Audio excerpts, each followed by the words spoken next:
오늘 우리 주사랑교회 해피데이 축제입니다. 이렇게 또 초대에 응하여 오신 분들 더욱더 주의 이름으로 환영하고 또 감사를 드립니다. 오늘은 특별히 이제 그 초대받아서 교회 처음 온 분들도 혹 있겠고, 또 우리 성도라고 할지라도 예수 그리스도를 믿는 그 근본적인 이유에 대해서 또 아직까지 확신이 좀 부족한 분들에게 오늘 말씀이 유익이 될 수 있기를 바랍니다. 우리가 오늘 또 주일날 갈 곳도 많을 텐데, 또 일주일 동안 피곤하게 살았는데 그저 잠이라도 좀 더 자는 게 좋을 것도 같은데, 왜 이렇게 교회에 나와서 예배를 드리고 신앙생활을 할까? 왜 예수님을 믿어야 할까? 그 이유에 대해서 한 3가지 정도로 말씀을 드리려고 합니다. 우리가 예수님을 믿어야 하는 중요한 이유가 참 많습니다, 사실은.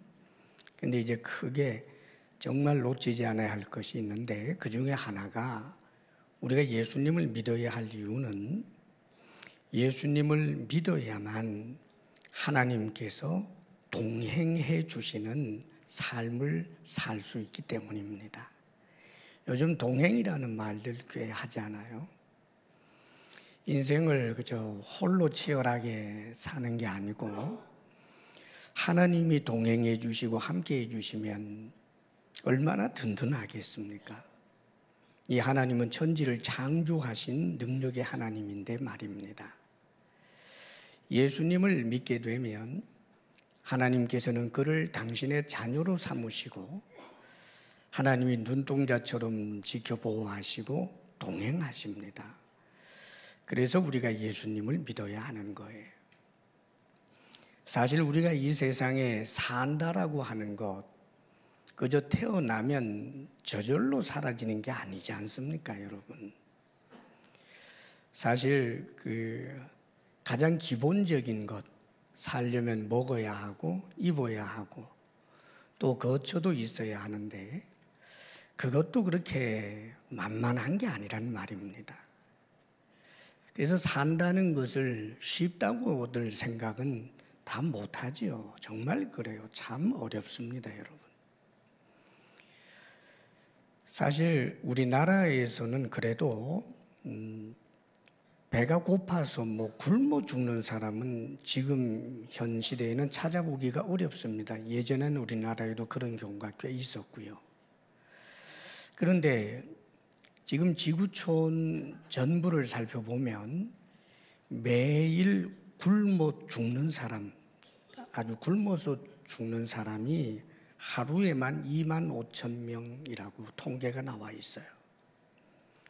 1년이면 9천만 명 정도가 여러분 굶어 죽습니다.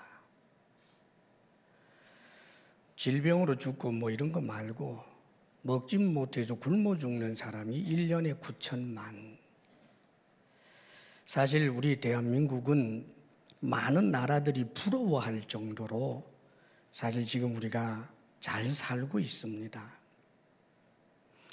그렇지만 그래도 이 산다는 게 그렇게 쉽지 않아요. 제가 아침에 가끔 이렇게 좀 전철을 탄다든지 서울 쪽으로 나갈 일이 있어서 이제 운전해서 움직여 보면 참 개미처럼 일하고 꿀벌처럼들 일합니다. 먹고 산다라고 하는 것이 정말 쉽지 않지요. 또 우리나라 사람들 얼마나 성실해요. 열심히 일할 그런 자세는 돼 있지만 그렇게 일터가 또 만만하지 않아요. 열심히 일했지만 또 버는 수입이라고 하는 것이 또 우리 땅 현 시대에 거기에 또 어느 정도 맞는 눈높이가 있는데, 상대적인 그런 이제 가난함을 좀 느끼기 때문에 그 박탈감이 또 장난이 아닙니다. 정말 먹고 산다라고 하는 것, 기본적인 것만 해도 결코 쉽지 않지요. 직장에 들어가는 것도 엄청난 경쟁이고, 돈을 벌려고 해도 벌고 싶지만 그렇게 쉽지 않다는 것, 사실 누구나 다 공감합니다. 세계에서 부러워하는 나라 가운데 하나인데도 말입니다, 여러분. 어렵게 직장 생활을 한다고 해서 또 뭐 남들보다 훨씬 더 좋은 봉급을 받는 그런 곳이라고 해도 사실 또 그 속에서도 여전히 어려움은 남습니다. 인간관계라고 하는 것이 그렇게 쉽지가 않아요. 직장의 상사, 또 동료와의 문제, 뭐 이런저런 그런 힘들게 하는 일들이 우리가 살고 있는 이 삶의 현실 한복판에는 끊임없이 일어납니다. 사랑해서 결혼하지만 결혼을 하면 또 거기에도 역시 인간관계라는 것이 도사리고 있지요. 좋은 남편이 되고 아내가 된다는 것 쉽지 않습니다. 두 사람이 서로 사랑해서 좋은 관계 가운데 또 아기가 태어나면 얼마나 기뻐요. 그렇지만 육아 스트레스가 또 보통이 아닙니다, 여러분. 그 어린아이를 태어난 것 즐거워하기만 하면 좋겠지만 그 보물과 같은 그 아이, 그러나 그 아이를 길러내려면 젖먹이 시절에 엄마 아빠가 가져야 할 이 스트레스는 정말 그 전 세대보다 훨씬 더 극심하지요. 옛날에는 대가족에서 동네에서 그래 살았기 때문에 그나마 좀 나았습니다만 요즘은 맞벌이 부부니까 보통 힘든 게 아니지요. 젖먹이 시절 지나고 뭐 유치원에를 다니고 유초등학교를 다니면 그러면 또 함께 놀아줘야 될 그런 의무가 끊임없이 있어요. 아이한테 미안하고 더 잘해줘야 되는데 더 좋은 교육 환경 제공해줘야 하는데 어깨를 짓누릅니다. 청소년 시절 뭐 말할 것도 없지요. 오죽하면 질풍노도의 시기라고 그랬겠어요. 방법이 없어요. 그냥 손들고 항복할 뿐이지. 뭐 어떡할 거예요. 어디로 튈지를 모르는데. 그래도 그 시절 다 겪고 이제 청년이 되고 뭐 좋은 학교도 가고 어쨌든 이제 정말 참 이만하면 뒷바라지 끝났다 생각해도 그렇지 않습니다, 여러분. 그 귀한 아들, 딸이 결혼을 하고 나면 또 여전히 우리 부모 눈에는 손보아야 할 일들이 끊임없이 있어요. 한마디로 말해서 무거운 짐을 죽을 때까지 짊어진다는 말입니다. 이런 관계, 이것뿐이겠습니까, 여러분? 사건과 사고가 끊임없이 터져 나오지 않습니까? 지뢰밭을 가는 것 같아요. 예, 항공, 비행기 그 사고, 뭐 자동차 사고, 선박 사고, 그리고 질병, 국제 정세, 세계 정세에 따라서 일어나는 뭐 여러 가지 그런 환경이 흔들리는 이런 일들, 끊임없는 지각 변동과 어려움들이 우리의 삶에 얼마나 많은지 몰라요. 병원에 신방하러 좀 가보면 와, 왜 그렇게 환자가 많아요? 뭐 온 모든 천하의 사람들이 전부 다 몰려온 것처럼 그렇게 환자가 많습니다. 그래서 우리 주님께서는 이렇게 무거운 짐을 지고 살아가는 우리 인생들을 향해서 긍휼히 여기시면서 수고하고 무거운 짐진 자들아 다 내게로 오라. 내가 너희를 쉬게 하리라. 주님께서는 당신에게 찾아오는 사람들, 그 무거운 짐을 가지고 주님 도와주십시오 하면서 찾아오는 이들에게 도울 수 있는 능력이 있는 하늘과 땅을 창조하신 하나님이십니다. 그분은 좀 더 구체적으로 이렇게 말씀하셔요. 예수님께서 수고하고 무거운 짐진 자들아 다 내게로 오라. 나는 마음이 온유하고 겸손하니 내 멍에를 나와 함께 메고 내게 와서 배우라. 내 멍에는 쉽고 내 짐은 가볍다. 그렇게 말씀하십니다. 이 무슨 말이냐 하면 멍에라고 하는 것은 이래 짐을 잘 수레를 끈다든지 짐을 잘 싣기 위해서 그 가축에다 올려놓는 것을 도구인데 우리 예수님은 이 세상에서 가장 큰 그런 멍에를 쥐고 계세요. 그래서 세상의 모든 사람들이 자신의 짐을 거기에 다 올려놔도 예수님과 함께 그 멍에 아래 있으면 이 멍에는 주님이 짊어지고 우리는 거기에 어깨만 그저 같이 대면서 함께 갈 수 있다라고 하는 그런 의미입니다. 수고하는 사람들, 무거운 짐 진 사람들 다 내게로 오라. 그러면 내가 너희들을 도와주면 멍에가 쉬워지고 가벼워진다. 그렇게 말씀하시는 것입니다. 예수님께서 이렇게도 말씀하셨지요. 나는 선한 목자라. 내게 오는 자는 결코 줄이지 않고 목마르지 아니하리라. 사랑하는 여러분, 우리가 이 세상 살아가면서 필요한 것에 대하여 우리 주님께서는 반드시 땀의 열매를 얻도록 해 주시겠다고 약속하는 거예요. 두려워하지 말아라. 내가 너와 함께 함이니라. 내가 너를 도와주리라. 나의 의로운 오른손으로 너를 굳게 붙들리라. 사랑하는 여러분, 이런 약속을 하시면서 주님을 믿고 주님과 함께 하기를 원하시는 거예요. 때때로 어떤 분들은 그러지요. 내 삶은 내가 책임지는 거지 뭘 주님께 나아가서 내 짐을 맡기고, 그것은 의지가 약한 사람이나 그러는 거지, 나는 내 노력을 믿고 내 힘을 믿고 내 지혜를 믿고 내 능력을 믿는다. 그렇게 큰 소리 치는 분들이 가끔 있지요. 솔직하게 한번 들여다보십시오. 우리가 가지고 있는 지혜, 우리가 가지고 있는 능력, 경험이라고 하는 것이 사실은 어떤 비상적인 큰 상황 앞에서는 내 지혜도 능력도 경험도 전혀 무기력한 것을 경험할 수 있어요. 다른 건 그만두고라도요, 하다못해 이제 명퇴를 하면서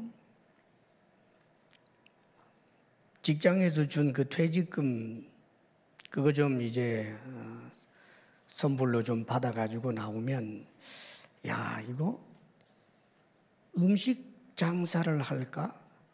옷가게를 할까? 주식에 투자할까? 그 지혜 하나도 우리는 확신할 수 없어요. 능력이라고요.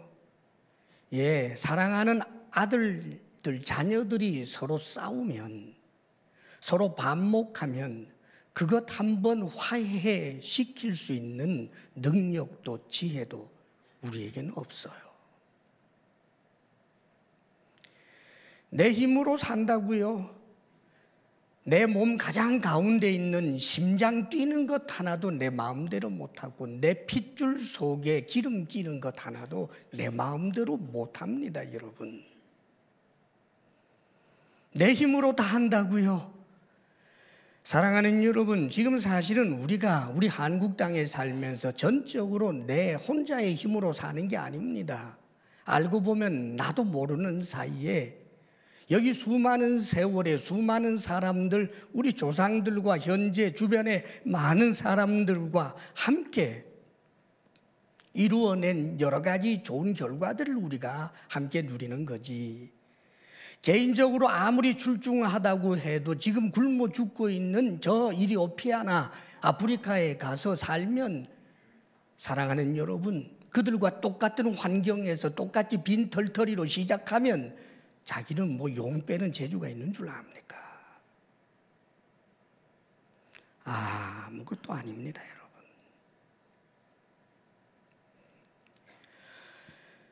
우리 주님께서 우리와 함께 해주신다라고 하는 것, 이것은 얼마나 큰 행복인지 몰라요. 실제로 여러분, 이 세상에서 예수님을 믿는 사람들이 전부 의지 박약하거나 게을러 터진 사람들이라고 생각하지 마십시오. 얼마나 위대한 정치인들이, 얼마나 대단한 사업가들이, 세계적인 석학들도, 철학자들도, 예술가들도, 체육가들도, 심지어 연예인들 중에도 입지전적인 인물이라고 할 만한 그들도 입을 모아서 나는 아무것도 아닙니다. 하나님이 나를 돕지 아니하면 나는 한 걸음도 내딛지 못합니다. 그렇게 말한다고 해서 그들이 약하다고요? 천만에요. 사람과 사이에 비교하면 누구에게도 뒤지지 않을 만한 그런 사람들도 예수 믿고 있는 사람들 많습니다. 우리가 예수님을 믿게 된다는 것은요, 예수님을 믿으면 얻게 되는 복은 마치 고아가 부모님을 만난 것과 같고요, 마치 친구 없어 외롭던 사람이 정말 좋은 친구 만나는 것, 그 이상이고요,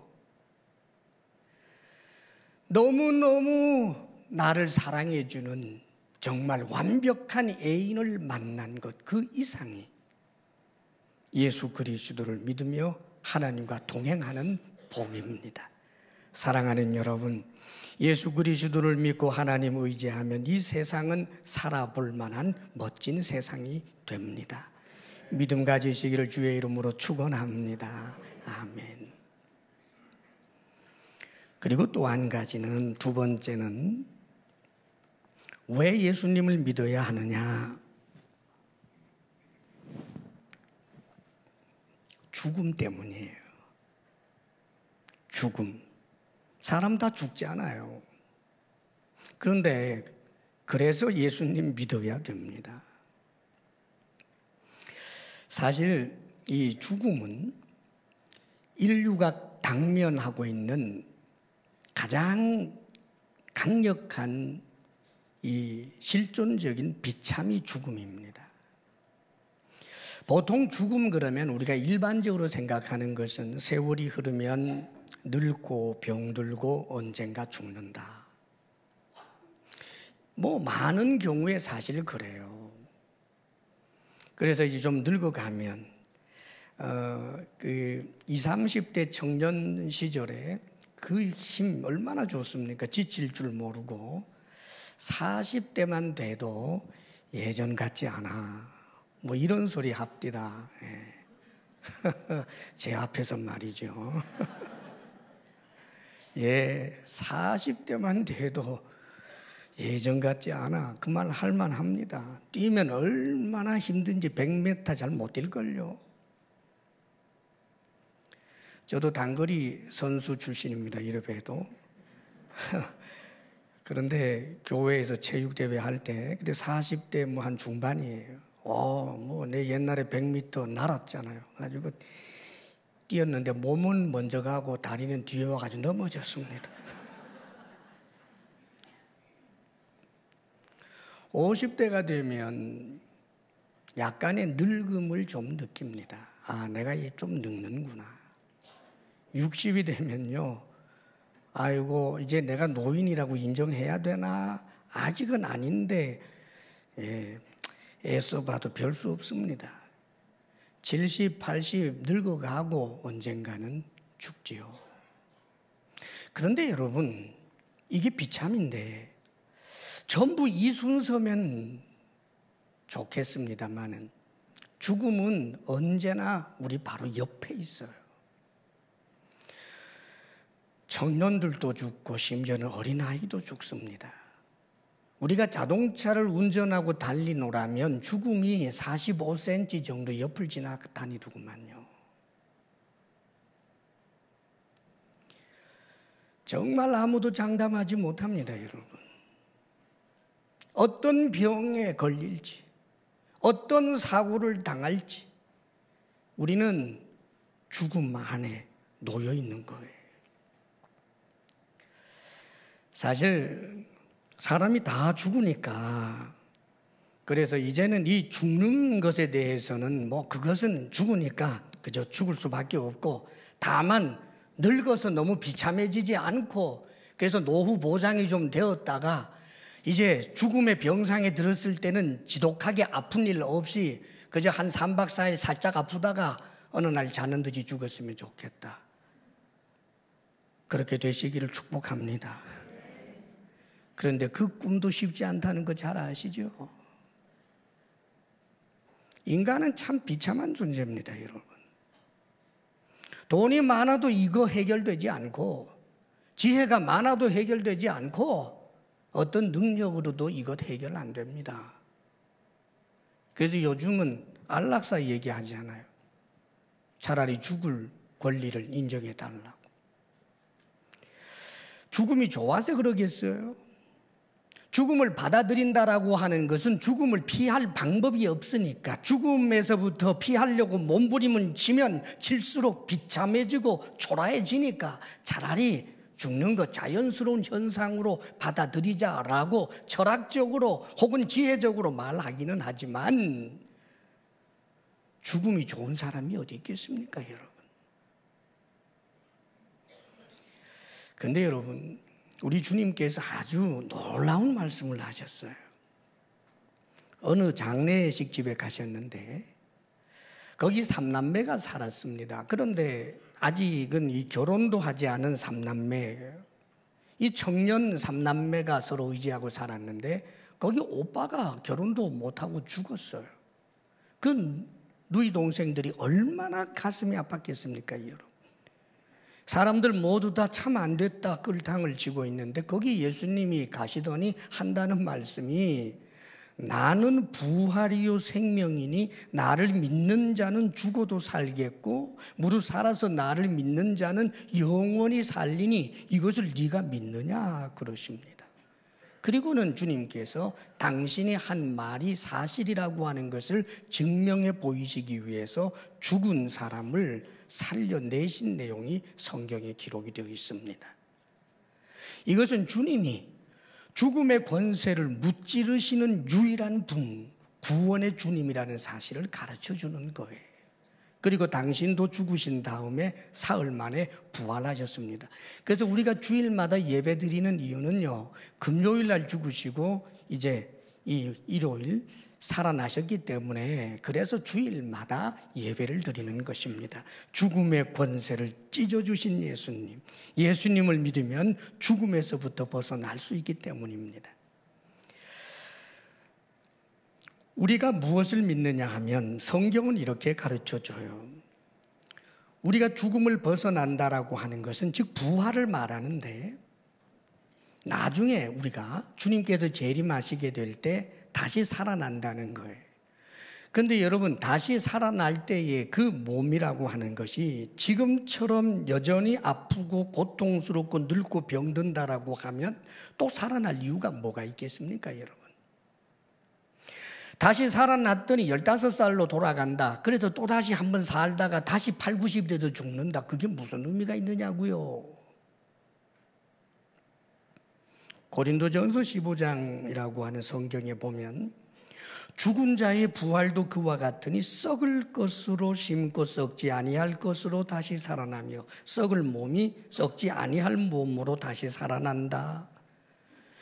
욕된 몸이 영광스러운 몸으로 다시 살아난다. 약한 몸이 강한 몸으로 다시 살아난다. 육의 몸이 신령한 몸으로 다시 살아난다. 그렇게 말씀합니다.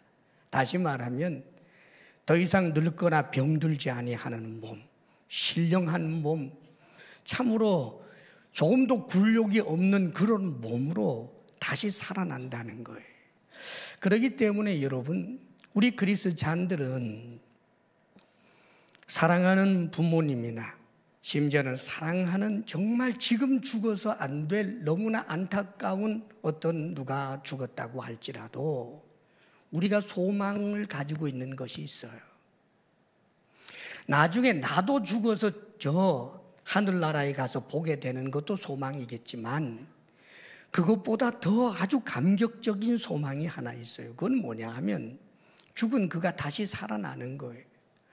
병으로 고생하던 우리 부모님, 깊은 주름으로 눈에서 진물이 흘러내리던 그 부모님이 예수님이 언젠가 재림하시게 될 때 그 부모님이 신령한 몸으로, 찬란한 몸으로 주님과 함께 오고, 내가 그때까지도 살아있는 존재였다면 나도 역시 몸이 변화되어서 늙지도 병들지도 아니하는 그런 신령한 몸으로 만나게 될 것에 대해서 우리는 소망합니다.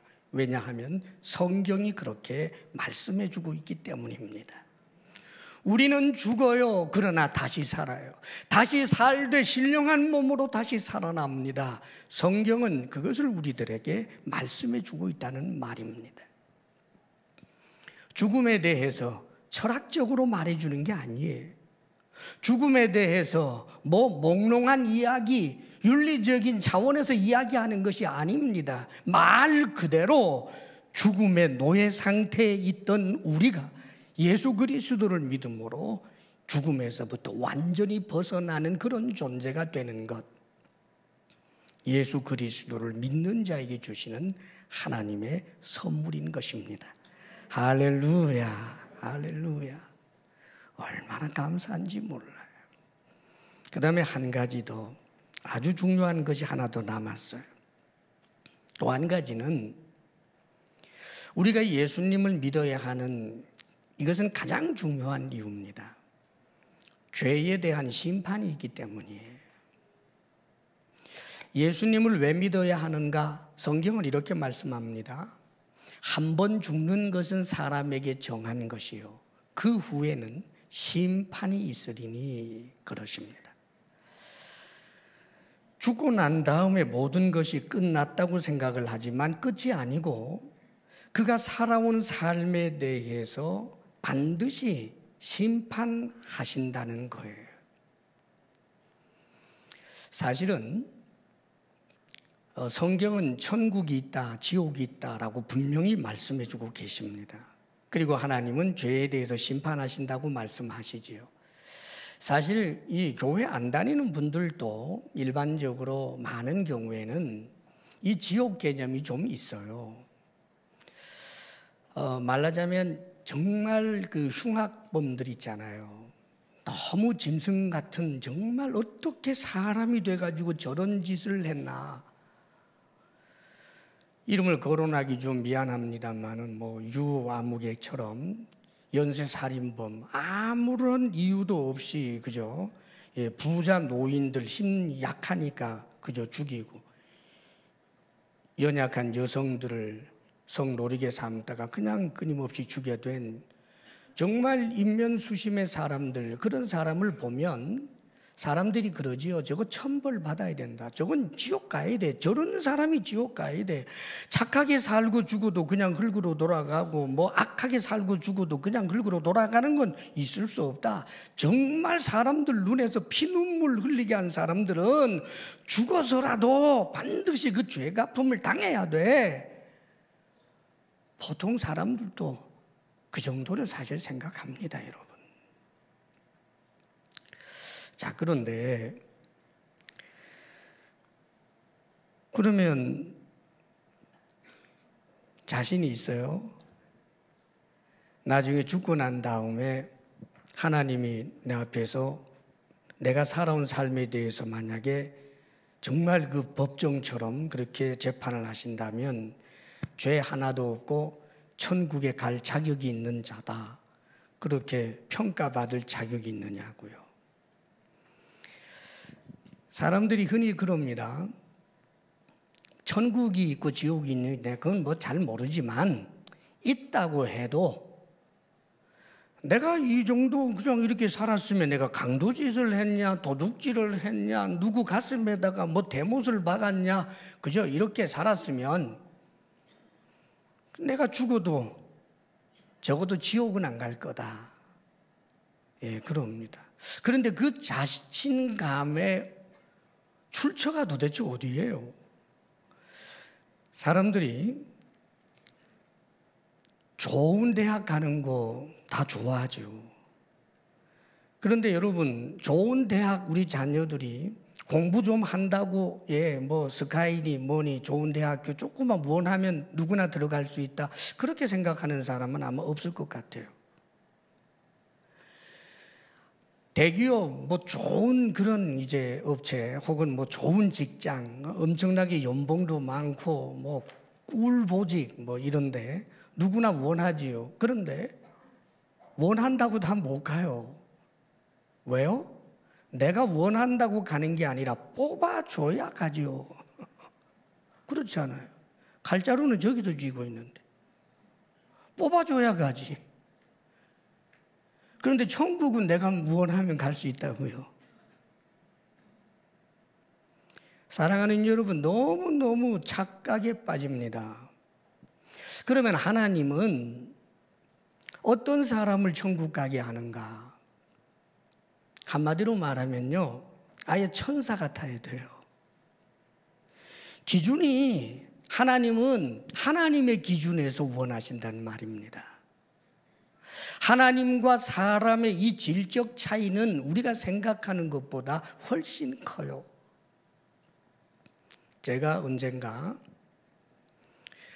공중 이제 화장실, 그것도 아주 고급 깨끗한 그런 이제 공중 화장실 이제 어느 건물에 들어갔는데 들어가자마자 콰르르 소리가 나더니만 누군가가 그 좌변기를 열고 다 나왔어요. 아주 잘생긴 남자분이었어요. 진짜 그 비주얼 광이 나요. 이어서 나오는 냄새. 그런데 그분이 민망해 할까봐 표정 관리하면서 참 힘들었습니다. 뭘 드셨는지 몰라도. 사실 우리는 뭐 예쁘게 잘 입고 있었어도 우리 속에 이제 장에 뭐 냄새 나는 게 있잖아요. 근데 우리는 이것을 더럽다 하고 악취라고 하지만 하나님은 그걸 악취라고 하지 않아요. 하나님은 그것은 전혀 싫어하시지도 않아요. 문제는 하나님이 우리를 볼 때 우리 속에 있는 이 괴물들 말이에요. 이 악취 나는 악한 것이 우리 속에 도사리고 있단 말입니다. 우리끼리는 잘 몰라요, 여러분. 이 괴물들이 속에 있는데 정욕, 탐욕, 비방, 수군거림, 음란, 교만, 악독, 눈 흘기는 거, 저주, 분노, 무정함과 그 완고함, 온갖 악하고 더러운 것이 이 속에 가득 들어있는데 사랑하는 여러분, 이것은 마치요 기관단총의 총알들을 다다다다다닥 다 박아놓았는데 방아쇠를 쥐고 있습니다.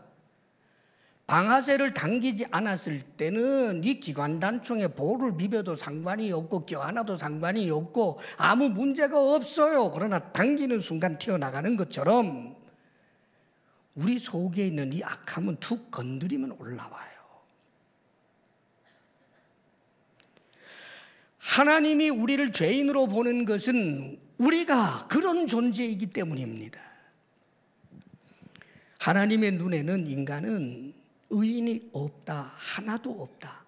하나님과 함께 거룩하게 서로 가까이 하여 살아갈 수 있는 그런 존재가 인간 중에는 하나도 없다는 것이 성경에서 우리에게 주시고 있는 말씀이에요. 복권을 늘 사는 그런 늘 서로 사랑하는 그런 애인 관계에 있는 사람이 있었대요. 동거까지 하면서 말입니다. 서로 자기 없으면 못 살아. 그러면서 이제 복권을 살 때 내가 내 돈으로 산 건 네 돈으로 산 건 너무 따지지 않기로 하고 하여간 복권 사면 우리 딱 절반 나누기로 하자 이랬대요. 근데 남자분이 어느 날 복권이 당첨이 되니까 이 여인 모르게 도망갔답니다. 이해관계가 깔리니까. 속에서 탐욕이 툭 튀어나온 거예요. 여러분 시인사숙녀 여러분 자동차 운전하면서 여러분에게 새치기 한번 딱 할 때 옆에서 누가 여러분들 표정 한번 보시면 천사요? 인상 좋다고요? 좋을 때 하는 이야기죠. 우리 인간이 그런 존재입니다, 여러분. 천국을 간다고요? 천국. 그것은 우리가 신령한 몸을 가지게 되고 하나님의 모든 것을 누리게 되고 천사들도 부러워할 만한 영생적 존재, 신적 존재, 하나님의 영광에 참여하는 존재가 되는 것이 천국 가는 거예요. 그런데 이 정도면 간다고요? 어림도 없습니다. 세상의 모든 사람은, 인류 역사상 존재했던 모든 사람은 자기 힘으로는 천국에 들어갈 수 있을 만큼 의로운 자가 하나도 없습니다. 그래서 오늘 성경 하나님이 세상을 이처럼 사랑하사 독생자를 주셨으니 이는 그를 믿는 자마다 멸망치 않고, 이 멸망은 지옥 형벌이에요. 영생을 얻게 하려 하십니다. 사랑하는 여러분, 하나님은 우리를 사랑하십니다. 당신이 만드셨기 때문이에요. 우리는 당신의 형상을 따라 지음받은 존재이기 때문에 사랑하십니다. 사랑하시지만 하나님은 거룩하신 하나님이십니다. 죄에 대하여 그냥 눈 감을 수 없는 분입니다. 죄가 가득한 우리와 더불어서 한 덩어리가 될 수 없는 분입니다. 그래도 주님은 이 문제를 해결하기 위하여 아들 하나님, 성자 하나님, 예수님이 이 땅에 오신 것입니다. 그분이 오셔서 우리를 위하여 십자가에 못 박혀 죽으심으로 우리의 죄의 문제를 해결하게 된 것입니다. 하나님께서 우리 인간을 구원하시고자 하시는 그 길과 방법은 단순한 거예요. 쉽고 쉬운 거예요. 다만 이 쉬운 것을, 하나님의 호의를, 하나님의 사랑을 생트집을 잡으며 그것조차도 거부하니 하나님은 마음이 아픈 거예요. 하늘에 별 따오라 한 것도 아니고, 모든 재산을 다 팔아서 가난한 사람에게 나누어 주라는 것도 아니고, 면벽 40년 도 닦으라는 것도 아니고, 하나님이 나를 사랑하셔서 나를 위하여 십자가에 못 박혀 죽기까지 자기 아들을 주셨다라고 하는 이 하나님의 호의를 받아들이면, 사랑하는 여러분, 그에게 구원이 임한다고 성경은 말씀하는 것입니다. 우리 예수님이 십자가에 못 박혀 죽으실 때 사람들이 예수님을 십자가에 못 박아 놓고요, 밑에서 조롱하고 막 축제를 벌이고 있어요. 막 깔깔깔 웃고. 사람이 죽어가는데 어떻게 그럴 수 있어요? 인간이 그런 존재예요, 여러분. 편이 갈리면요 그렇게 돼요. 지금 사람이 피를 흘리면서 죽어가고 있는데 거기서 막 웃고 떠들고 까불고 있어요. 그런데 그런 사람들을 보면서 예수님이 이렇게 기도합니다. 아버지여, 저들의 죄를 사하여 주옵소서. 지금 저들은 자신들이 하는 일이 죄인 줄도 모르고 있습니다. 이렇게 기도합니다. 그들조차도 용서받을 길이 열려 있었다고요. 실제로 예수님에게 그렇게 악하게 굴었던 그들 가운데도 나중에는 예수 믿고 구원 얻은 사람들이 성경에 많이 등장해요.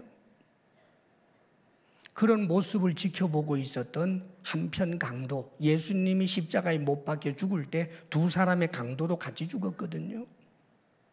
그럴 때 한편 강도는 같이 조롱했는데 또 한편 강도가 이렇게 말하는 거예요.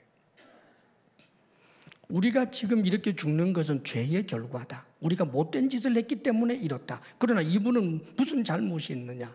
그렇게 다른 강도를 꾸짖고 나서 그가 하는 말이, 예수여, 당신의 나라에 들어가실 때 나를 기억해 주십시오. 그러자 예수님이 놀라운 말씀을 하십니다. 그에게 고개를 돌아보시면서 내가 진실로 너에게 말한다. 오늘 네가 나와 함께 낙원에 있으리라. 사랑하는 여러분, 이게 구원이에요. 우리의 죄됨을 인정하는 것, 주님 이외에는 소망이 없다는 사실을 인정하는 것, 그리하여 하나님의 나를 향하여 펴신 그 손을 내가 잡기를 원합니다 라고 하는 그 가난한 마음, 그러면 그는 하나님 앞에 구원받은 백성이 되고, 사랑하는 여러분, 하나님 앞에 서게 되었을 때 그를 죄인이라 하지 아니하고 의인이라고 하는 것입니다. 왜요? 죄의 가리움을 입었기 때문입니다. 성경은 누가 복이 있는 사람인가? 죄의 가리움을 입는 자가 복이 있도다, 그렇게 말씀합니다. 사랑하는 여러분, 예수 그리스도를 믿음으로 우리의 모든 죄가 용서함을 받고 자격이 없지만 능히 자격 있는 자로 인정하여 하나님의 자녀 삼아 주신다는 것, 이것이 바로 복음, 복된 소식인 것입니다. 여기에 대하여 연약하지만 믿음을 가지고 응답하는 자마다 하나님께서는 그를 하나님의 자녀로 삼아 주시는 것입니다. 예수님을 믿고 우리가 이 땅에 살면서 고아처럼 살지 않고 죽음의 문제가 해결되어 언젠가는 거룩한 몸을 입게 되고 하나님 앞에 서게 될 때 죄인이 아니라 의인으로 나타나게 되는 것, 오직 하나, 예수 그리스도를 믿음으로 되는 것입니다. 오늘 여러분들 잘 오셨습니다. 예수 그리스도를 믿음으로 나의 주님으로 그렇게 고백할 수 있게 되기를 바랍니다. 아버지 하나님, 하나님께서 주신 은혜를 생각하면 우리가 우리의 목숨을 드린다 할지라도 부족하겠습니다. 주님께서 우리에게 주신 일터와 또한 일감을 주셔서 수고한 땀의 열매로 하나님 앞에 예물을 올려드리오니 사랑하는 성도들의 모든 일터에 복을 주셔서 수고하였으나 빈손으로 돌아오는 일이 없도록 하나님 은혜 베풀어 주옵소서. 우리 성도들에게 건강의 복을 주옵소서. 마음의 평강을 주옵소서. 부부사랑 돈독하게 하여 주시옵소서. 우리들의 자녀를 복되게 하여 주셔서 이 어렵고 어려운 세상에 믿음으로 승리하게 하여 주옵소서. 이제는 우리 주 예수 그리스도의 크신 은혜와 하나님 아버지의 한없는 사랑과 성령의 교통하심과 충만케 하심이 오늘 예수님을 믿겠습니다 고백하여 거듭나게 된 하나님의 자녀들 위에와 이 자리에 한 가지로 하나님을 예배하는 모든 성도들 위에 이제로부터 영원토록 함께 하시기를 간절히 축원하옵나이다. 아멘.